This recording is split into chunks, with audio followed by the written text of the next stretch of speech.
Hi, in this video we will explore the concepts explained in the previous video in a little bit more detail. I'll just minimize my screen and I'll show you the email.gov page.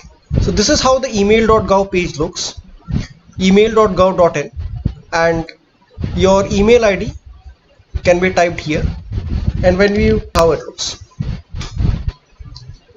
So as you can see that there are a lot of emails from GEM on this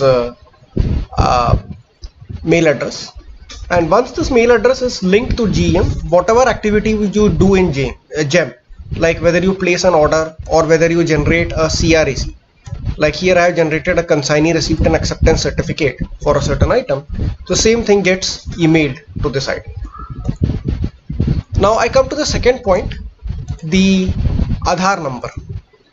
So regarding the Aadhaar number, one of the best methods to check whether your Aadhaar is okay or not is to go to this website uidai.gov.in, and here you have an option called download Aadhaar. When you click on download Aadhaar, it gives you an option to generate what is known as the e-Aadhaar. So you have to mention your Aadhaar number here, and you can click on generate OTP. So when you generate an OTP and you are able to get the Aadhaar number, it means that your mobile number is automatically linked to Aadhaar. This is one way of checking it. Another option of checking it is to go into this Aadhaar services and click on verify email bar mobile number. So here you can type in your Aadhaar number and enter your mobile number, and in case your details are okay, then it shows a message that your mobile number is already verified in Aadhaar. So this is one option of making sure that your mobile phone is Aadhaar linked. Mobile number is linked to your Aadhaar. Okay, the next step is to get a GEM user ID. Now please note that the email.gov.in ID and the GEM user ID are two different things. For example, I'll just demonstrate this here. I'll go to gem.gov.in, and when I do this, I have to click on login, and when I click here it says GEM user ID. So on the GEM user ID, I type my username,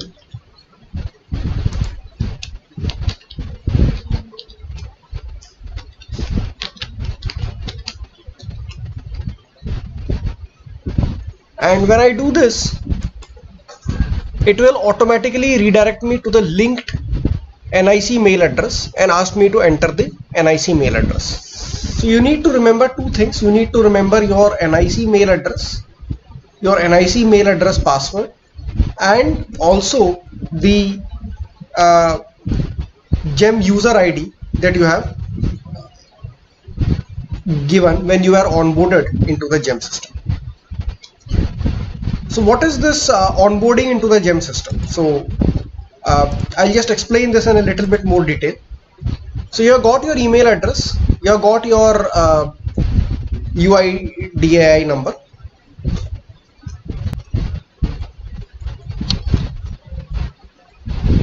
so you have a .gov email address, you have this Aadhaar number, and you have gone to the Aadhaar website and verified that your mobile number is linked to this Aadhaar number. You are able to get your OTPs.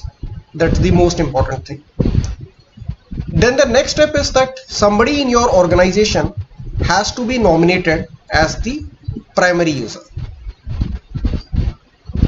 I'll also demonstrate in the course of these videos as to what can be done in the primary user account. But for now, let us assume that you have a primary user in your organization. Typically, this would be somebody from the stores department. In case of IRIMEE, it is Director IRIMEE. So what does the primary user do? The primary user is basically able to add users to his organization.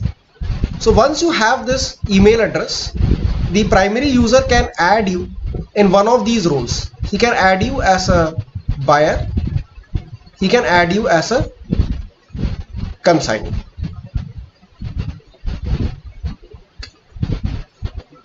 So when the primary user adds you on the GEM portal, then he assigns a user ID to you.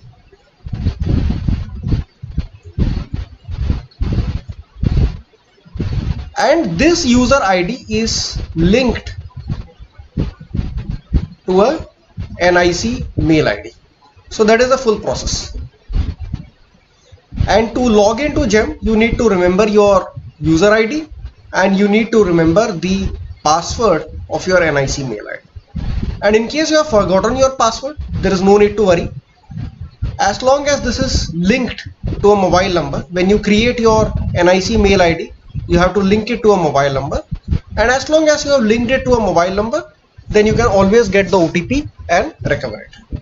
Now, one advice that I would like to give here is that it is preferable that you don't give your CUG number or official number for these purposes, whether for Aadhaar linking or for the NIC mail, because when you get transferred, you go to another post, the same NIC mail ID would continue with you, but the problem is that your mobile number will not continue with you. So it's better to have a personal mobile number which you retain for OTPs.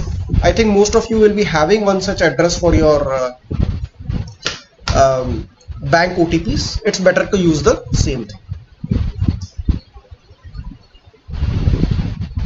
So here I have explained the things that can be done on the admin account. I'll not be focusing too much on the admin account because I assume that there will be only 1 or 2 people in the organization who will be doing this. This training program is actually not directed at them. So the first step is onboarding of new users. So this is done by the primary user, something which I have mentioned as the admin account here. You can also deactivate old users and you can transfer accounts. Like for example, if a primary user gets transferred, so then he can transfer his account from one email address to other email address. For example, in IRIMEE, we have an address called spdt.irime, who is the primary user. And earlier it was linked to this ID, abcd@gov.in. And when that person got transferred, it was possible for us to log into the primary user account and transfer this to efgh@gov.in. Okay, so it is possible to transfer these accounts. Now, what do we do in a buyer account? The buyer account is basically the place where you can buy goods and you can process bills. I'll be giving you a brief demo of these activities in the next video, and I'll also be giving you a demonstration of the consignee account as to how you can generate the CRAC or the consignee receipt and acceptance certificate. Now, very much in brief, I'll just define the process flow here for your benefit. Primary user activates a role.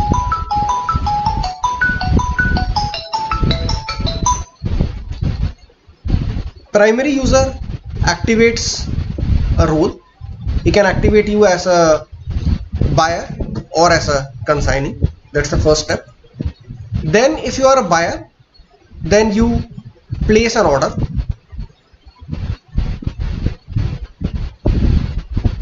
After some time the item gets delivered, and then the consignee has to do the material inspection, and this material inspection is called the CRAC. Once the CRAC has been generated, you again go back to the buyer. The buyer processes the bill, and then this bill goes to your accounts department for clearing.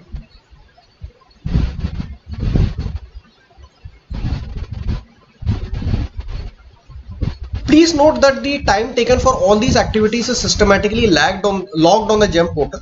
So it's very important that you don't unnecessarily delay any activity, because delays in GEM are monitored at the Prime Minister's office level.